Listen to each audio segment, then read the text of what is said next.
really a follow-on from the talk last week, but it also stands alone as if you weren't here last week. So the title of the talk is Mindstates. And I think that with the more than usual uncertainty and the turmoil that people's lives have been thrown into, and the pressures of another lockdown for a lot of people that goes with this pandemic, is that we will be prone to probably more frequent difficult mind states. Now, we have many mind states throughout a day, but maybe at this time we're experiencing more than usual. So last week I talked about the participatory nature of the 6 sense doors of eye, ear, nose, tongue, touch, and consciousness. And consciousness is what I'm going to focus on today.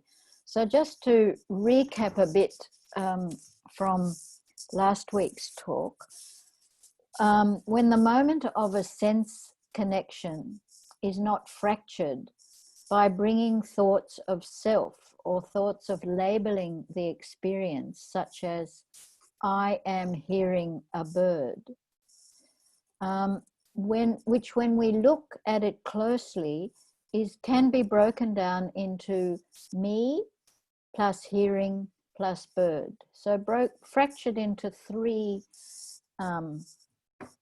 what looks like 3 experiences, which is not 3 experiences. And when this fracture is absent, then there is simply the intimate experience of just hearing, simply hearing.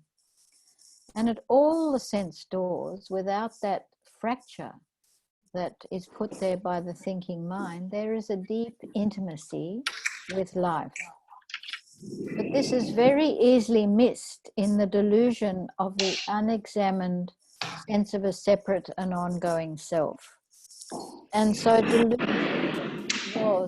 some microphone is on. Maybe just check. The delusion creates the conditions for fracturing the moment, the delusion of a separate and ongoing self. And this is the way in which the delusion, the idea that there is a separate and ongoing self, is preserved. So in the discussion that followed the talk last week, there was a question was raised about mind states. And mind states are difficult to identify because they are what colors our consciousness, the 6th sense door. Consciousness arises when there is the operating sense organ, the particular stimulation for that sense, and attention. So 3 things. When there's the operating sense organ, the particular stimulation, and the quality of attention. So here, a specific example of that is in relation to hearing. So hearing consciousness arises when there is a conjunction of a functioning ear organ, an audible form or an audible sensation, and the quality of attention. And we explored last week a practice of attention with the aim of bringing more awareness to the sense door as the connective tissue with the world.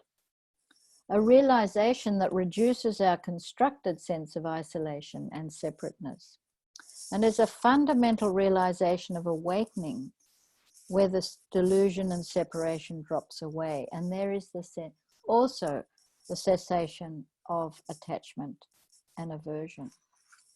And it's an important realization at this time of more limited interpersonal connection than we may be accustomed to. Or it's important as a more nurturing foundation when we are faced often in situations like this with a deep and gaping loneliness. And as we've seen from the other 5 sense doors, consciousness can only be known by its quality. Hearing consciousness, seeing consciousness, touching consciousness, tasting consciousness, and so on. And it's the same with the mind states. They are the color or flavor of consciousness. And so some examples that are given in the suttas are a distracted mind, so contracted mind, confused mind, wanting mind. So the consciousness is known by the quality of it. So wanting consciousness, you could say. And because the object of attention in the case of mind states is internal, it is more difficult to see because it is actually the color or texture of the lens through which we perceive the world. So we're jammed right up against it. And sometimes when we're jammed right up against something, we simply cannot see it. So, and we can also experience consciousness as free of distraction, free of confusion, free of contraction, and free of wanting. And so this is the practice of the third foundation of mindfulness, mindfulness of mind. And it is important to know and be aware of the presence and the absence of the qualities, because sometimes we think our meditation isn't going well because we only seem to notice the more difficult experiences of mind states and so on.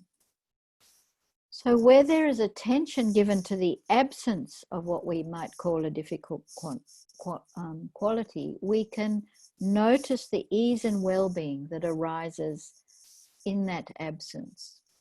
So there's a lot of times of the day where there is simply ease and well-being that just goes unnoticed, and very powerful practice to notice that ease and well-being, because it helps to really relax our mind, our heart mind, our chitta, or our nervous system, as we would call it these days. So the practice of the third foundation of mindfulness is to notice if a state is present or absent, and to investigate how we experience these presence or absences of states. So we can think of, we often say just colloquially, I'm in a state, don't we? Or they're in a state. We might notice it more often when it's someone else who's in a state.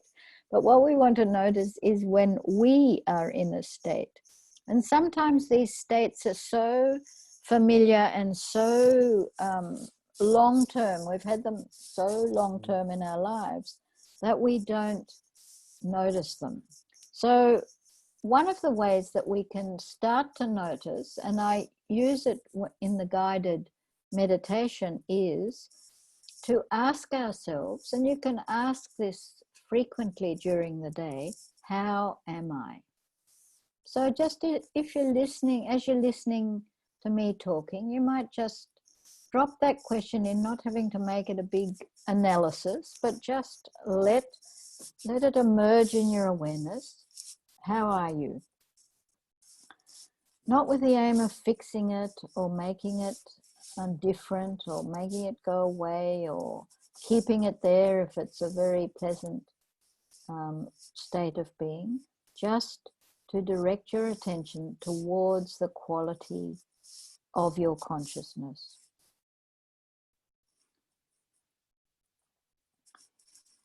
So it's a way of alerting you to that flavor or texture. And when I say these words, some people say, what does that mean? What does texture mean? And so on, the texture of your experience. But I'll talk about that a bit as we go on. So that really supports present moment awareness. If you can ask that question, how am I? How are you? And so from this explanation of consciousness, you can see that it arises dependent upon conditions.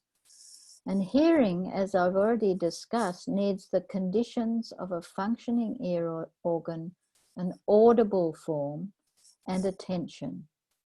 Then hearing consciousness arises. So if, for example, our attention is on some other object, then hearing consciousness, even if there's a sound and a functioning ear organ, won't arise because there's not, attention is not present.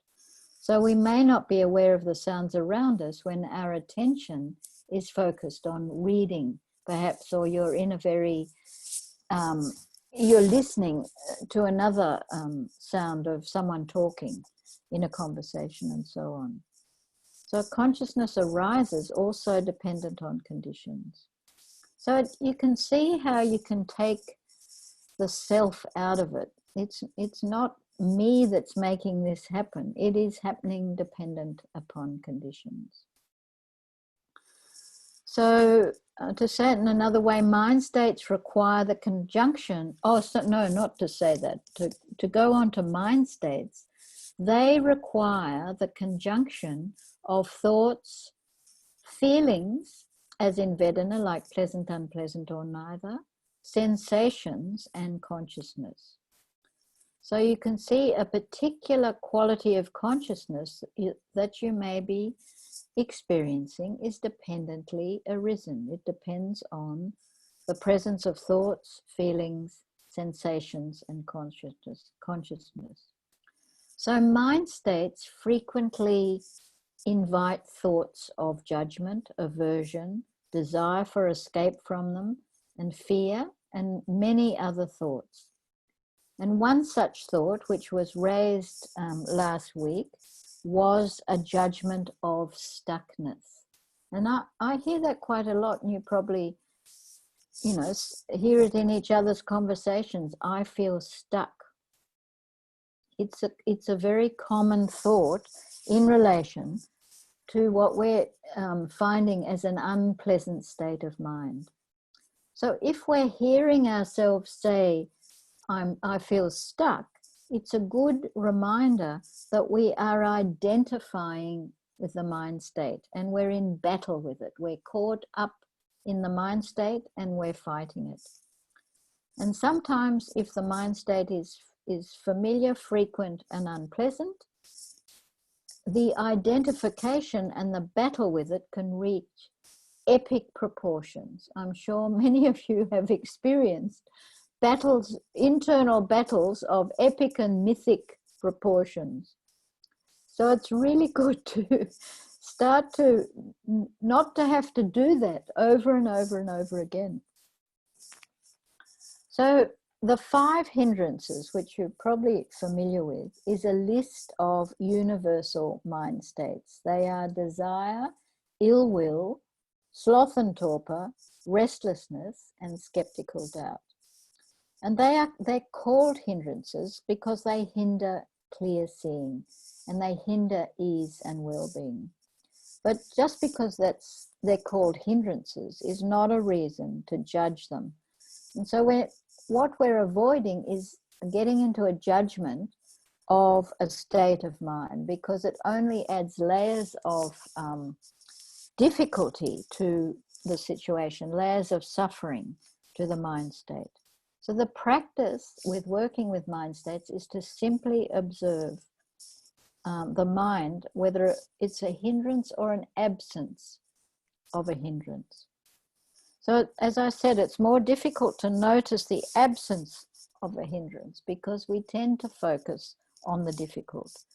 And when the difficult dissolves, we tend to become distracted with something else because it's not so, as an internal object, it's not such a strong object, it's more subtle. And the mind tends to get distracted when the object of attention is subtle. So as I mentioned, when a sense of stuckness arises, we want to get rid of that difficult state of mind. And it's common for that judgment to arise in the process of identification, and that magnifies the tension, it magnifies the difficulty, and it magnifies the urge to get rid of it. And when we push against anything, you will know this in the external world. When we push against anything, it tends to push back. And I'm sure you will have noticed the process. So it's the same in the inner world. If we push against something in our inner world that we don't like, it magnifies it. And it's really quite a difficult thing to grasp that, because it's just so natural to want to get rid of something. So in trying to observe mind states and notice mind states, they have a visceral quality, a quality that can be felt in the body, visceral as in the sense that it can be felt in the body. And in the suttas, the teachings, each of the hindrances has a very visceral description to help us with our observation of it. So desire is colored water, hatred is boiling water. That's a very wonderful description of hatred or dislike. Sloth and torpor is water thick with moss and water weeds. And restlessness is water whipped up by the wind. And skeptical doubt is water that's turbid and muddy. So very visceral in the sense you could almost grab onto it physically. So what does it look like to observe a mind state? Let's have a look at it. We could choose, let's say, the mind state of wanting. How does wanting manifest in your mind and body? And the aim, as I said, and I'm going to say this over and over, is to observe it without judgment or adding aversion to it. And you will notice as you observe the quality of wanting, the sensations of wanting, the thoughts that go with wanting, the mind, the vedana, the pleasant, unpleasant that goes with wanting, that it starts to fade. And it can fade quite quickly, or it can fade slowly and over time. And when it fades, it's really important to notice what is left in its wake. And that then you will start to see the mind that is free of wanting, and that you will notice the calm and peace that arises when the wanting fades. And that is the natural state of consciousness, calm and peaceful, not whipped up by anything, just the natural state of consciousness. And so it's like it's often described as just like a quarter turn, that you don't have to go into an epic battle with it. The quarter turn is in that good investigation of the quality of the mind state. So most mind states will fall under the qualities of the 5 hindrances. So if we take, say, a mind state of loneliness, which I think is a very prevalent mind state at the moment, because a lot of us are isolated and can't do the usual things that we like to do. If we look at loneliness, the components of loneliness are likely to be wanting. So, and with that, there will be a range of sensations that are familiar, different for everybody, but familiar to you in the loneliness of mind states. It might be heavy, a heaviness, or an emptiness, or a churning, or a sort of a leaning into something. And there will be a thought component, and maybe it's a longing or an imagining thought component. And there might be a vedana of, usually loneliness is unpleasant. And there may be even an emotion of hurt or fear. So when we can look at those, that constellation of events that happens in a mind state of loneliness, and when we can differentiate the qualities of that mind state, it is easier to observe the mind state and watch it fade. And as I said, we don't want to get caught up on grasping onto it fading quickly. It will fade in its own time, but you will create the conditions for its fading if you observe the qualities of the mind state in that way. So we do need patience, but because otherwise we'll just create another layer of wanting and aversion. And sometimes we may not be able to give a name to a particular mind state.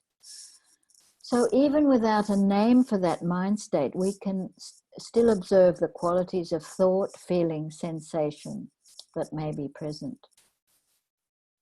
And some ways to help with a sense of stuckness, if there is a sense of stuckness, is to ask the question, and this is a very good question for unsticking yourself. Rather than getting into a mythic, epic battle with it, ask the question, what am I clinging to? Very powerful question, investigative question. And investigation is the second factor of awakening.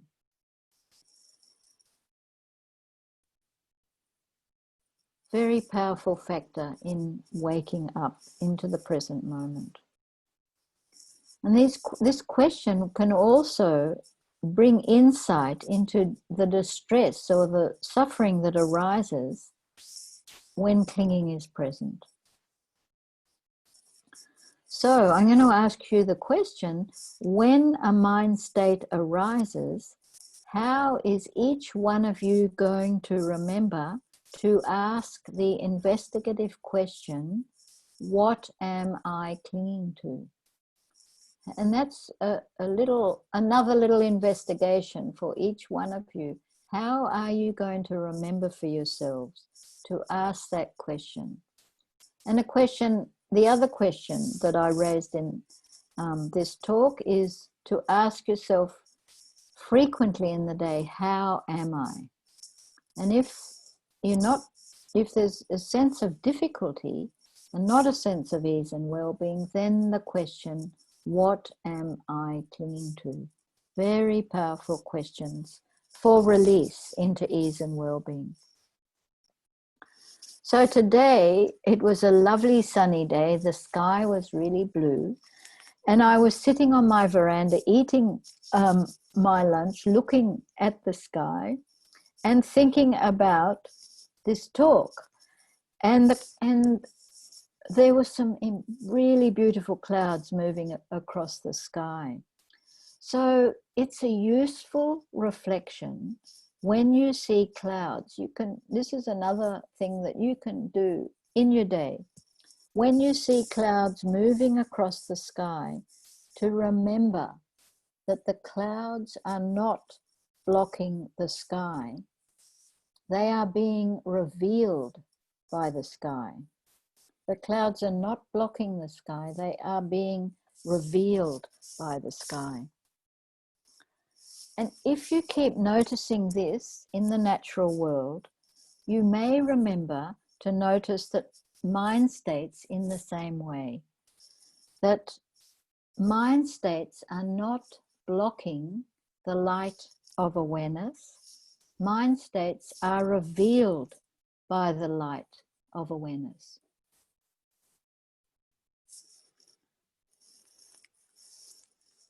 Just as the light of awareness reveals all things.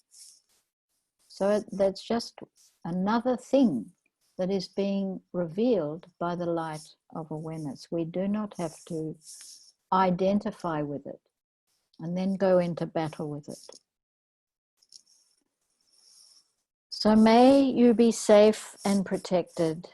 May you live with ease and well-being. And may you have happiness of heart and mind. Let's just have a moment of silence.